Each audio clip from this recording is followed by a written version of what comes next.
Welcome Tamil stocks friends.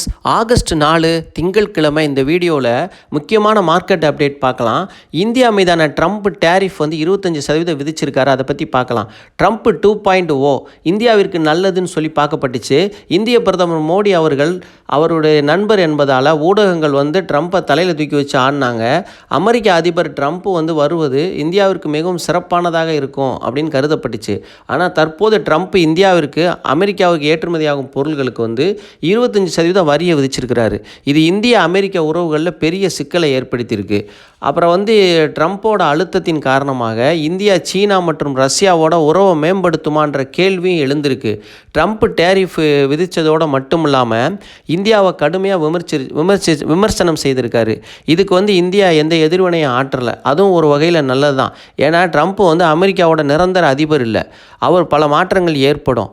அடுத்த அதிபர்கள் வரலாம். அவங்க வரும்போது அவங்க மனநிலை வேறு மாதிரி மாற்றங்களை கொண்டு வரலாம். அதனால் நம்ம பொறுமையாக இருந்தால் இந்த முடிவுகளை எடுக்கணும். ட்ரம்ப் மாதிரி நம்மளும் அவசரப்பட்டு ஒரு இரவில் எல்லா முடிவும் எடுக்க முடியாது. அதனால் இதில் பொறுமையாக போகிறது தான் ரொம்ப நல்லது. பேச்சுவார்த்தை மூலமாக தான் இதுக்கு தீர்வு காணணும்.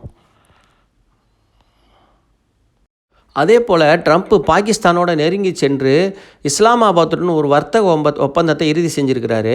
ட்ரம்ப் இந்தியா மீதான கோபத்தை தூண்டியதற்கு என்ன காரணம் அப்படின்னு பார்ப்போம். சில விஷயங்களை பார்க்கலாம். பேச்சுவார்த்தைகளின் போது இந்தியா தனது விவசாயத்துறையை திறக்க தயக்கம் காட்டியிருக்கு. இது ட்ரம்ப்பை விரக்தி அடைய செஞ்சுருக்கு. அப்புறம் ரஷ்யாவுடனான இந்தியாவின் எரிசக்தி மற்றும் பாதுகாப்பு உறவுகள் மீதான ட்ரம்ப்போட கோபம். மேலும் உக்ரைன் போரை முடிவுக்கு கொண்டு வர ரஷ்ய அதிபர் விளாடிமிர் புட்டினுக்கு அழுத்தம் கொடுக்கும் ஒரு பெரிய முயற்சியின் ஒரு பகுதியாக இதை பார்க்கலாம். சில ஆய்வாளர்கள் கூற்றுப்படி பிரிக்ஸ் நாடுகள், அதாவது Brazil, Russia, India, China and south Africa ஆகிய நாடுகளின் கூட்டமைப்பு வளர்ந்து வரும் கூட்டணி குறித்தும் பொதுவான ஒரு நாணயத்தை உருவாக்கக்கூடும் என்ற அச்சமும் ட்ரம்புக்கு இருக்கிறது. இதையும் தெரிவிக்கிறாங்க. மற்றும் ஒரு காரணம், சமீபத்தில் நடந்த பாகிஸ்தான் இந்தியா மோதலை தணிக்க உதவியதற்காக ட்ரம்புக்கு இந்தியா பாராட்டு தெரிவிக்காமல் மாறாக கடுமையான விமர்சனம் செய்தது மேலும் ட்ரம்புக்கு கோபத்தை அதிகரிச்சிருக்கு. அப்புறம் நோபல் பரிசு கொடுப்பது குறித்து இந்தியா தன்னுடைய பேரை பரிந்துரைக்காதது குறித்து ட்ரம்புக்கு கொஞ்சம் அதிருப்தி ஏற்பட்டிருக்கு. இதெல்லாம் காரணமாக சொல்லப்படுது ட்ரம்போட இந்தியாவின் மீதான கோபத்துக்கு.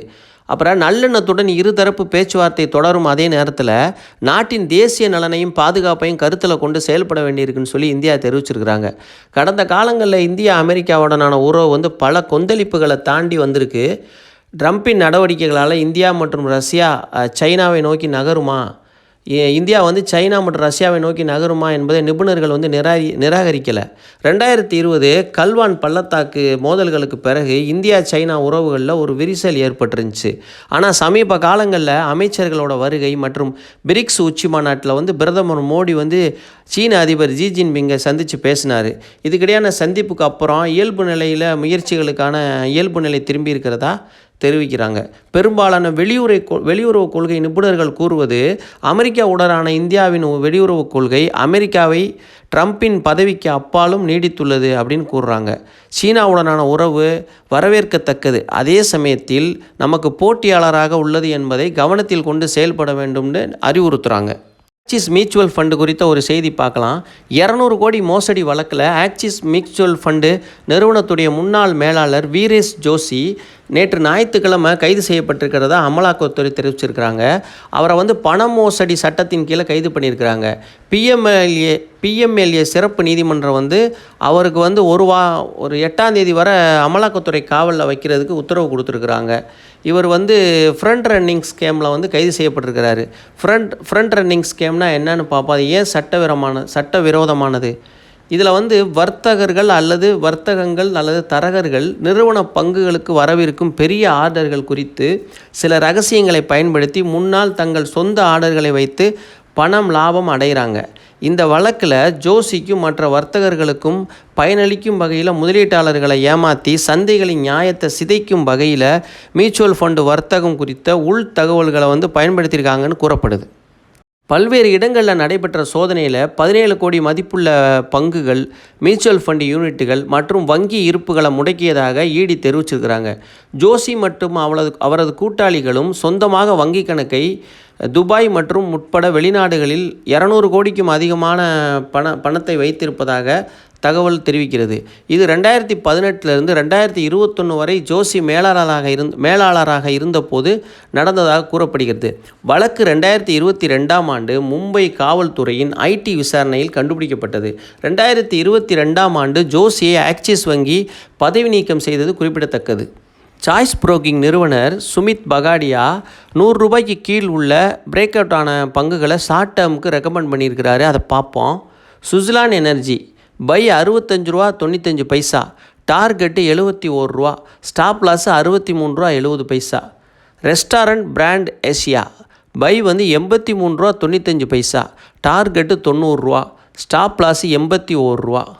Udaipur cement works buy ₹36.61, target ₹39.50, stop loss ₹35.30. Monday மார்க்கெட்டில் கவனிக்கலாம்.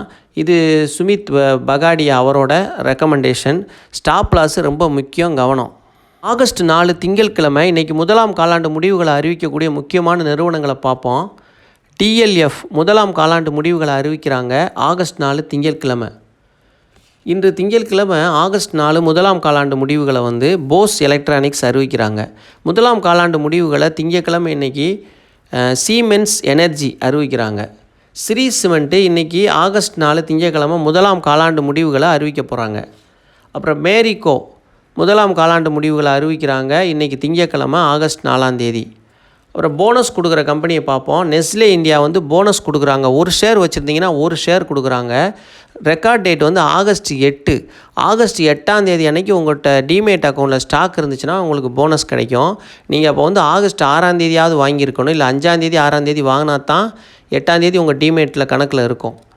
அப்புறம் ஹெச்டிஎஃப்சி பேங்க் போனஸ் கொடுக்குறாங்க 1:1. ஒரு ஷேர் வச்சுருந்தீங்கன்னா ஒரு ஷேர் போனஸாக கிடைக்கும். இதுக்கான ரெக்கார்ட் டேட் 26 ஆகஸ்ட் 26. இன்னும் நாள் நிறையா இருக்குது. அப்புறம் டிவிடெண்ட் குறித்த அறிவிப்பு பார்க்கலாம். பிரிட்டானியா ₹75 டிவிடெண்ட் கொடுக்குறாங்க ஒரு பங்குக்கு. இதுக்கான ரெக்கார்ட் டேட் இன்றைக்கி கொடுத்துருக்குறாங்க ஆகஸ்ட் 4 திங்கட்கிழமை. இன்றைக்கி உங்கள்கிட்ட டிமேட்டில் இருந்தால் மட்டும்தான் இந்த டிவிடெண்ட் கிடைக்கும். இனிமேல் வாங்கி பிரயோஜனம் இல்லை. டிவிடெண்டுக்காக வாங்குறதா இருந்தால் இப்போ வாங்க முடியாது. ஏன்னா ரெக்கார்ட் டேட்டு இன்றைக்கி. ஆர்பிஐ மானிட்டரி பாலிசி மீட்டிங் வருகிற ஆகஸ்ட் 8ஆம் தேதி நடக்க இருக்குது. இதில் ரெப்போ வட்டி விகிதத்தை 5.5 என்ற நிலையிலேயே வைக்க வாய்ப்புள்ளதாக தெரிவிக்கிறாங்க. பணவீக்கம் குறைந்துள்ள நிலையில் 3 முறை தொடர்ச்சியாக 100 அடிப்படை புள்ளிகள் குறைச்சிட்டு வந்தாங்க பேசிஸ் பாயிண்ட்டு. ஆனால் இந்த முறை குறைக்கப்படாது, 5.5 என்ற நிலையிலேயே வைக்க வாய்ப்பு இருக்குதுன்னு சொல்லி நிபுணர்கள் கருத்து தெரிவிச்சிருக்கிறாங்க. என்எஸ்டிஎல் ஐபிஓ குறித்த விவரங்களை பார்க்கலாம். ஆகஸ்ட் 4 திங்கட்கிழமை என்எஸ்டிஎல் கிரே மார்க்கெட் ப்ரீமியம் ₹120 இருக்குது. 15% ப்ரீமியத்தில் வர்த்தகமாகிட்டு இருக்குது. ஆகஸ்ட் 4 அலாட்மெண்ட் டேட்டு, அதாவது பங்கு ஒதுக்கீடுக்கான விவரங்களை சரிபார்க்கலாம்னு சொல்லி கடந்த வீடியோவில் பேசியிருந்தோம். இப்போ அதுக்கான எத்தனை மணிக்கு அப்படிங்கிற விவரம் இன்னும் வெளியிடலை. அநேகமாக மார்க்கெட் திறந்த பிறகு இந்த அறிவிப்பு வர்றதுக்கு வாய்ப்பு இருக்குது. தமிழ் ஸ்டாக் சேனலுக்கு ஆதரவளித்த அனைவருக்கும் மிக்க மிக்க நன்றி.